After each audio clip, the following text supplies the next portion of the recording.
You see, because I lived in a family house and we lived in a room the size of this, yes, this space. It's like a matchbox. My dad, my mom, my sisters, and myself. It was even like it was like constant trepidation to even use the toilets. I remember days that we'll be cooking in the kitchen. You know, you might, be boiling pepper. Maybe you run into the room to pick something. Before you come back, you see mucus in it. You know, your cousins have spat in it. You know, that sort of thing. You would go to the toilet, it's locked. I have to like do my business in a nylon and maybe throw it into the next compound or maybe pour it in the gutter. You know, a house where, and I lived in this house for how many years? I can't even count. You know, so growing up for me, first things first, I was angry that my parents put me in that situation because I was born in Hamburg, Germany, for crying out loud. I started to understand luxury. And then my dad comes to Nigeria because his dad passes on. He wants to, you know, show his family. We're like the hype of the Eduns at that point because, you know, oh, my dad marries this exotic Indian woman. We come to Nigeria. They have a son who's gorgeous. They're living in Ijaniki, Agbara Estate. My dad has a huge bakery. And then, you know, it's a reversal of fortunes. He loses everything. And we moved from that duplex into an uncompleted building that had no doors or windows. And then there was nothing to do. We couldn't even afford a stove. We were using coal pots. I would scale the fence to the next compound. That was a farm, or put cassava. We had boiled cassava for breakfast, lunch, and dinner. And I would find this charcoal, for, you know, it to catch fire. And then my mom, you know, she had my sister, you know, and then she got pregnant. She was angry because my mom was teaching in like different primary schools. So my mom took that anger to work every day.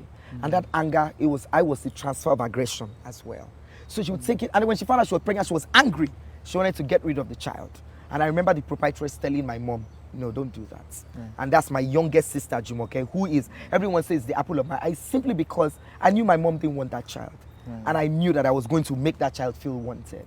You know, my immediate sister, a rebellious human anyway, but we managed to calm her down. You know, so at that point, I was the one bearing all that angst, all that. And I can't blame them for it because my parents were at the point where my dad wasn't working. There was no job, you know. And my mom was trying to find her Indian community to find people that could give my dad some sort of work placement. So, you know, she was doing so much. And then long story short, I had to go live with my uncle because they couldn't afford to send me to secondary school.